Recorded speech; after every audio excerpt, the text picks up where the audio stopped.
Écoutez, je crois que après tous les débats qu'il y a eu sur les énergies fossiles, c'est-à-dire le pétrole, le gaz, mais aussi le fioul et le charbon, après les voix qui se sont faites très fortes à la COP 26, qui sont allées jusqu'à demander l'arrêt du financement de tout nouveau projet d'énergie fossile et voire de tout grand projet d'énergie fossile. Je crois que la réalité nous a très vite rattrapés. Et pas seulement les événements qui ont lieu aujourd'hui et que nous déplorons tous en Ukraine, entre l'Ukraine et la Russie, mais simplement les données économiques, les prévisions qui montrent que pour l'instant nous ne pouvons pas imaginer, et cela pour encore très longtemps, qu'avec les seules énergies renouvelables nous puissions faire face à la demande en énergie mondiale. Les éléments nous montrent aussi qu'en ce qui nous concerne l'Afrique, il y a 600 millions d'Africains qui n'ont pas accès à l'électricité et nous ne pouvons pas accepter de pérenniser cela, voire de l'aggraver. Il y a 900 millions d'Africains qui n'ont pas accès au gaz, notamment au gaz de ville. Nous ne pouvons pas accepter que cela puisse se perpétuer de nouveau. Nous avons un continent qui est en voie de développement, qui a besoin de se développer, qui a besoin de croissance, qui a besoin de créer la richesse, qui a besoin de créer des emplois. Et pour ça, nous ne voyons pas comment nous pourrions nous passer de nos ressources naturelles. Et parmi ces ressources naturelles, il y a le pétrole et le gaz. Et donc, en ce qui concerne particulièrement le gaz, toutes ces réalités ont fini par faire admettre à tout le monde que le gaz était probablement aujourd'hui la meilleure énergie de transition. Et transition vers une énergie non pas renouvelable, et il faut sortir de cette idéologie, vers une énergie décarbonée, vers une énergie sans émission de carbone ou avec très faible émission de carbone. Et ça devait être le problème de tout le monde, non seulement des producteurs, mais aussi des consommateurs. Donc aujourd'hui, la conférence qui a eu lieu ici et qui concerne des pays qui sont en train d'entrer dans le club des producteurs de pétrole et de gaz, avec en tête le Sénégal, mais aussi la Mauritanie, la Gambie, Guinée-Bissau et la Guinée-Conakry, eh bien, nous impose à nous, Africains, de faire entendre notre voix. Et c'est la grande conclusion qu'on a eue ici. Nous devons faire entendre notre voix, notre spécificité. Nous ne sommes pas responsables de toutes les dérives liées au changement climatique. D'autres se sont industrialisés, on peut dire sauvagement, de façon énergétivore, ont consommé beaucoup d'énergie, ont consommé sans tenir compte de la conséquence de cette consommation sur l'environnement. D'autres ont pérennisé les habitudes de consommation encore aujourd'hui, énormément énergétivores, consomment beaucoup plus qu'il ne le faudrait, n'ont pas pris toutes les précautions qu'il aurait fallu prendre. C'est eux qui sont responsables de tout ce que l'on voit, de tous les dérèglements, notamment au niveau climatique, les pluies, le régime de pluie qui n'est plus du tout respecté, les saisons qui ne sont plus respectées, la sécheresse qui s'aggrave, l'assèchement des fleuves, le niveau d'eau des océans qui monte. Nous ne sommes pas responsables de cela. L'Afrique émet moins de 4% de gaz à effet de serre. Nous ne sommes pas du tout responsables de cela. Donc, s'il y en a qui doivent corriger leurs habitudes, c'est ceux qui sont responsables en premier. Mais au-delà, c'est les plus industrialisés. C'est eux qui doivent changer d'habitude et ce n'est pas l'Afrique. C'est ce que nous disons ici. Et nous allons porter cette voix au plus haut possible, au plus haut niveau possible, notamment au niveau des chefs d'État. Et nous étions heureux d'avoir ici le président Macky Sall, qui est en même temps président de l'Union africaine, qui épouse totalement ce point de vue. Nous étions heureux de l'entendre le dire. Et nous espérons qu'à la COP 27, eh bien, l'Afrique le dira encore plus fort.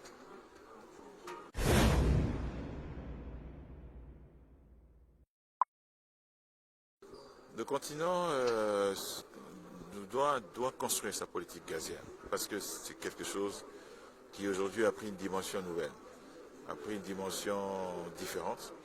Le gaz, pendant de nombreuses années, accompagnait le pétrole et on s'en préoccupait très peu. Aujourd'hui, il apparaît, comme je l'ai dit, comme probablement la meilleure solution pour une transition harmonieuse et souple vers un monde sans carbone, ou en tout cas avec très peu de carbone.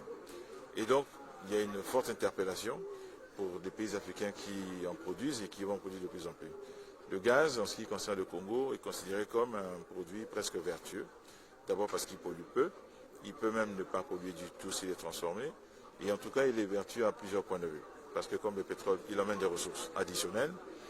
Le Congo va l'année prochaine produire pour la première fois de son histoire du gaz naturel liquéfié. C'est une ressource nouvelle, c'est une ressource additionnelle. Mais au-delà des ressources additionnelles que le gaz va fournir, nous voyons 4 débouchés potentiels pour le gaz, au-delà de l'exportation de gaz naturel liquéfié. La première, c'est le gaz permet de produire l'électricité. Ça, c'est nouveau. On le savait, mais grâce au gaz naturel liquéfié, nous allons pouvoir amplifier cela, puisque le gaz naturel liquéfié peut être transporté par bateau, peut être transporté par rail, peut être transporté par la route. Donc, on peut emmener ce gaz naturel liquéfié n'importe où, dans un pays, dans le continent, et ensuite le regazéifier et avec des turbines à gaz pour l'électricité. Donc ça va complètement modifier la question de la réponse à apporter aux fameux 600 millions d'Africains qui n'ont pas d'électricité. Deuxièmement, le gaz peut être utilisé pour faire la pétrochimie, notamment pour produire des engrais chimiques. L'Afrique a encore besoin de développer son agriculture, l'Afrique a encore besoin d'assurer la sécurité alimentaire de ses populations. Il y a encore trop d'Africains qui manquent de nourriture, ou en tout cas qui sont malnutris. Et donc, pour nous pouvoir produire ici les engrais ici en Afrique, ce serait un élément catalyseur très important pour l'industrie agricole. Le gaz peut être fourni aux industries qui, au lieu d'utiliser du fioul, au lieu d'utiliser du pétrole ou du gasoil, pourraient, utilisant le gaz, et aller donc vers une industrie de moins en moins carbonée. Et enfin, le gaz, il permet aussi de faire ce qu'on appelle le GPL, le gaz pétrole liquéfié, qui est donc le butane, celui qu'on utilise à la maison pour faire la cuisine, qu'on peut utiliser aussi pour beaucoup de choses, pour s'éclairer, on peut utiliser aussi le gaz pour la climatisation, on peut utiliser le gaz pour beaucoup de choses. Et en tout cas, l'utilisation du gaz pour la cuisine permet de réduire, dans notre cas en Afrique centrale, l'utilisation du bois de chauffe et du charbon, qui est la première cause de destruction de la forêt. Donc vous voyez, le gaz a énormément de vertus. À cause de cela, oui, nous croyons que chaque pays, en attendant qu'il y ait une politique africaine, elle se dessine, nous en parlons beaucoup au niveau de la PO, l'Association des pays africains producteurs de pétrole, elle se dessine petit à petit. La PO a cette responsabilité de faire une proposition que nous porterons ensuite au niveau de l'Afrique, l'African Energy Commission, et puis ensuite l'Union africaine. Le programme va se traduire par le partage d'un certain nombre de choses, d'infrastructures, de grandes unités de liquéfaction, de grands dépôts de GNL, un réseau de pipeline à travers l'Afrique, des ports minéraliers qui seront dédiés à l'exportation du gaz. Donc c'est autour de ces infrastructures probablement que se construira cette politique africaine. Mais au-delà, évidemment, il faudra mettre en place les réglementations, une politique de taxes, d'impôts, ainsi de suite, de façon à ce que ce gaz puisse circuler au sein de l'Afrique. Bref, tout cela devrait conduire à ce que nous appelons un marché africain. Pour que nous soyons moins dépendants du marché international, nous devons pouvoir fournir du gaz déjà à l'Afrique. Et comme ça, quelles que soient les variations qu'il peut y avoir au niveau du marché international, nous serons capables, nous, de réguler notre propre marché. Chaque pays qui produit du gaz doit le faire. Et nous, au Congo, nous sommes en train de faire des choses très précises. Premièrement, il y a un projet gaz qui a démarré cette année. Dès l'année prochaine, on produit notre première goutte de gaz naturel liquéfié. Deuxièmement, nous devons rédiger un code gazier. Il faut un cadre juridique. Troisièmement, nous sommes en train de travailler sur un gaz master plan. Et ensuite, quatrièmement, nous allons élaborer la stratégie nationale de développement du gaz et qui va déboucher sur la politique.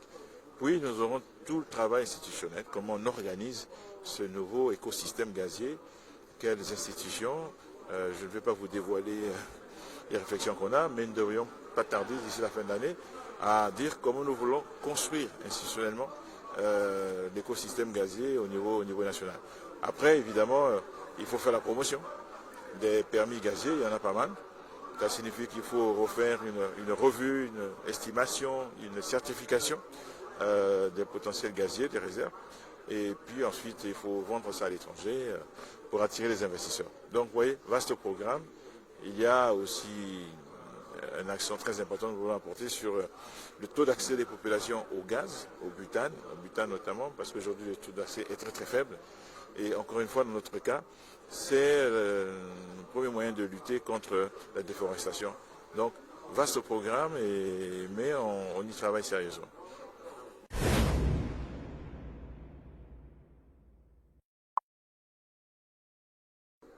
Double. D'abord parce que nous assurons la présidence de l'OPEP actuellement jusqu'à la fin de l'année.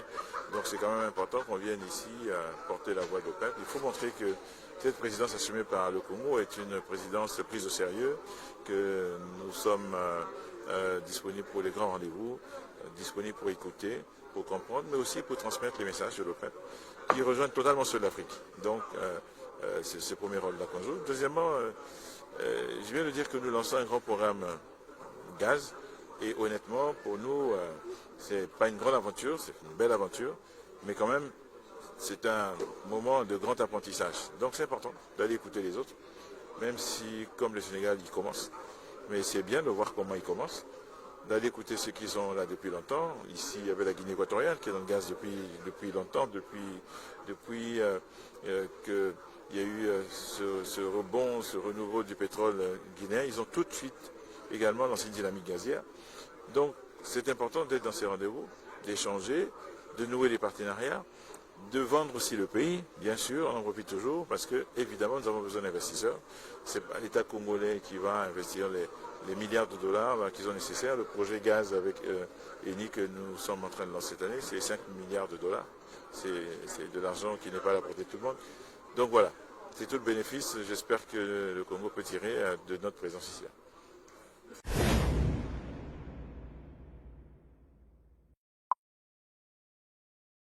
Alors il y a un troisième rendez-vous, je vais vous le dire. Le troisième rendez-vous, c'est le premier sommet des chefs d'État de la PAU, c'est-à-dire l'Association des pays africains producteurs de pétrole, qui se tiendra à Brazzaville au dernier trimestre, probablement vers la fin du mois de novembre également.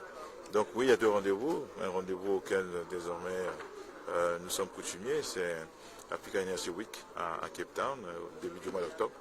C'est organisé également par ECP, Energy Capital and Power. Et nous y serons parce que c'était un rendez-vous africain. C'était un rendez-vous, ici nous avons rencontré essentiellement l'Afrique de l'Ouest. Il y a eu quelques voix venues d'ailleurs, la Namibie, la Guinée équatoriale, le Congo, Brazzaville, la RDC. Mais à Cape Town, c'est toute l'Afrique qui est invitée là-bas et l'année passée, c'était un très grand succès. Et nous avons beaucoup d'initiatives sur l'Afrique qui sont prises par des non-africains. Là, ce sont les Africains qui ont pris l'initiative, donc on est très heureux d'honorer ce rendez-vous-là. Et c'est un rendez-vous qui concerne pas seulement le pétrole et le gaz, mais l'énergie en général. Et c'est important que nous puissions aborder la thématique globale de l'énergie, dans laquelle s'inscrit bien sûr le gaz, mais il faut lui donner la dimension qui convient à cette thématique énergie et voir comment harmoniser les politiques gazières, pétrolières, électriques, hydroélectriques, énergie renouvelable, dans un but de faire en sorte que l'Afrique dispose de l'énergie dont elle a besoin de se développer, mais aussi pour les Africains. Donc c'est un rendez-vous important, on y sera. Il y a alors la SIEC, 5e édition, c'est un rendez-vous congolais, ils ont raison tous les 2 ans. Nous n'avons pas organisé depuis un moment à cause du Covid, donc on est très heureux enfin de renouer avec ces traditions. C'est un rendez-vous congolais, mais ouvert sur l'international. Où nous invitons tous ceux qui pourraient être intéressés à l'industrie pétrolière congolaise, voire en Afrique centrale, à venir, voir ce que nous offrons, ce que nous proposons. C'est un rendez-vous qui est très prisé, qui était connu avant Covid, et donc on espère qu'on aura la même influence et on verra beaucoup d'investisseurs venir découvrir tout ce que le Congo a comme potentiel, découvrir le Congo, qui est un beau pays, très agréable, très beau, découvrir les Congolais et les Congolaises qui sont des Africains très, très accueillants et surtout découvrir les qui sont très rebonds.